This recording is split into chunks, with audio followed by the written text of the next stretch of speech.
المجتمع العراقي. سماحة الشيخ البدري، هل أنت راض عن موقعية الحوار في المجتمع العراقي؟ جناب الدكتور، تحدثنا بالبدء عن موضوع الحوار، مفهومه وشروطه، ولكن بقي أمر مهم جدا. تفضل. وهو إنشاء مؤسسة أها. تخصصية للحوار.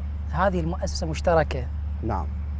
هذه المؤسسة تهذب الحوار حتى نخرج بحوار سليم، حوار يبث روح التعايش السلمي بين المجتمع. طيب. اليوم احنا شاهدنا اكو جهات دخيله، وخصوصا اللي هسه مواقع التواصل الاجتماعي اخذت مأخذ عظيم في الحوار، حوار السب والشتم، وهذه هي مو لغه الاسلام. واقعا هذه اللغه بعيده عن الاسلام كل البعد. احنا اليوم بحاجه الى هذه المؤسسه.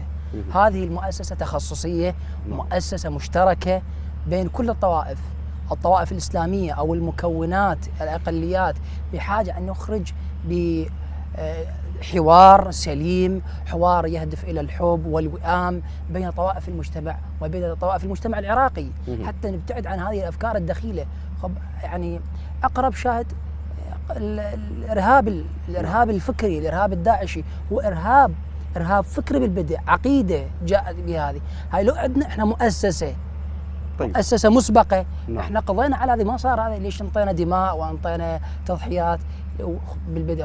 هذه نحاربها بحرب فكريه ونقضي على هذه. طيب، تدعو سماحة الشيخ إلى تأسيس مؤسسة ليست من لون واحد تهتم بالحوار وتطوير أسس وأنماط وأساليب الحوار.